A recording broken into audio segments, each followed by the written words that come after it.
All right. Good day, everyone. Um, Welcome back to physics class. I think we have been working so hard on these waves, and I think now I want to explain the last part of this wave to you guys. So I discovered that you guys are having issue when coming to the diagram equation. Now, make diagram questions. Now look at it here. The example given to you, from the document I sent to you, from that document I sent there, so that go to your all-inclusive physics. All-inclusive physics.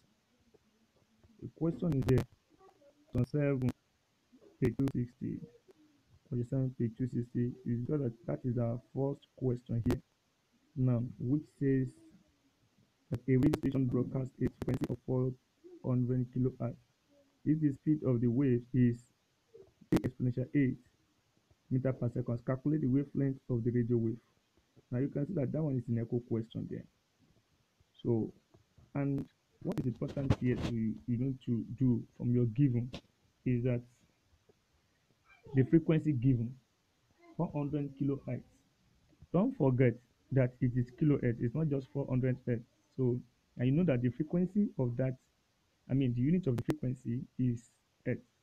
So then that kilo you see there is multiplied by 1000. You can see from the expression there that the multiply that 400 multiplied by 1000 give us 400,000.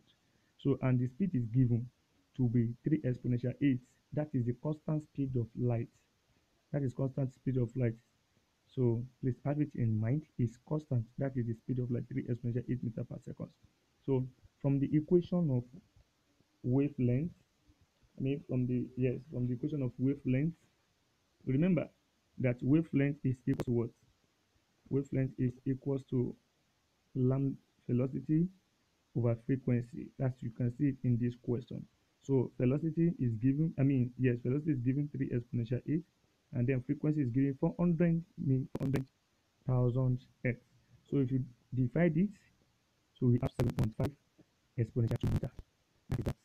Then example 2 given to you is from that document I see. Example 2 there is question 8 here on page 260. Look at that diagram. Please pay attention to this one very, very well. Pay attention to this one very, very well. Once you don't know how to calculate, it will be very difficult for you to know what to do here. Now, on this, as you can see that diagram, what are we looking for in that diagram? Is that we should calculate the distance between two successive particles. Anytime they ask you to calculate the distance between two successive particles, anytime at all, they ask you to calculate it, distance between two successive particles. What they're asking you to calculate is what? What they ask you to do indirectly is to look for the wave. You see, is the what? Is the distance between two successive crests. Now, how do you know the particle? Or two successive particles, either two successive crests or two successive particles. So how do you know the distance? Here, this place is one, and from is one particle. From here to this point is another particle. You can see this one on the positive side of y, this one on the negative side of y. This addition of this and this is one particle, and is one successive crest. From here to here is one particle. From here to here is another particle.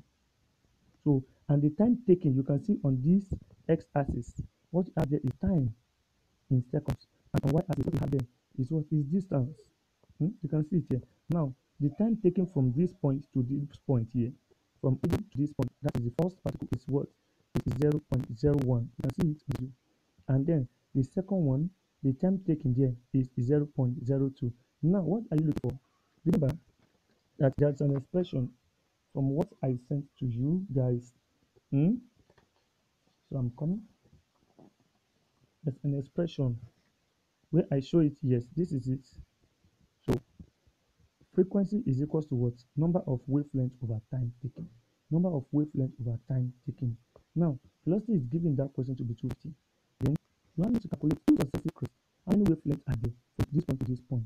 For those two successive particles, rather.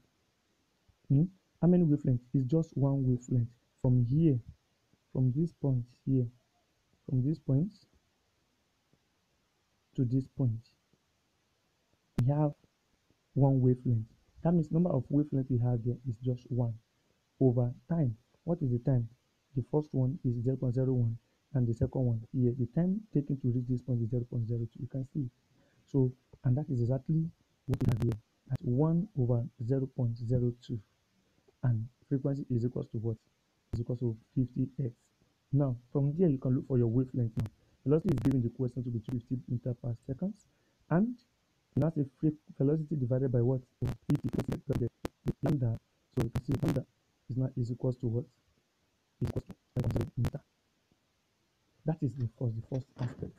Now, one question from that question given to you. So go to example 3. Here is another very good question that I want you to understand. Please make sure you are following this. Example 3. You can see what we have in that example 3. We have from x to y, from x to y, from x to y. So then, what are we looking for in that question? They say ask us to calculate the frequency. So the diagram above shows the waveform in which the energy transfer from x to y in a time. See, time is given. The 2.5 exponential minus the time is given. What is the frequency of the wave? That's us to calculate the frequency. So what do you need to do? From the same equation I gave you, that frequency, in other words, number of wavelengths over time. Number of wavelengths over time. So please take note. Then, how many wavelengths do we have from x to y? How many wavelengths? Just for you to calculate it, just count it. From here to here is 1. From here 2. Then this one is not complete. This is 2.5, 2.5. That is where we got 2.5. Number of wavelengths is 2.5. Now, time taken is given. Definitely, you can calculate your frequency to be what? To be number of wavelengths over what? Number of wavelengths over time taken. And that is why we have 2.5 over 2.5 exponential minus 3. And everything is equal to 1 exponential 3. So that is the correct answer for that. Please, anytime you see this type of question, or what you just need to remember that frequency is equal to number of wavelengths over time. So, and it's just left for you to know how to calculate, how to count the number of wavelengths in any question given to you with this type of diagram. So count it once you count it. And remember, if it is depends on number of successive crests they ask you to consider, or successive particles. If it is 2, if it is 3, if it is 4. So look at that diagram very well. It's very, very important. So thank you and God bless you. Bye bye.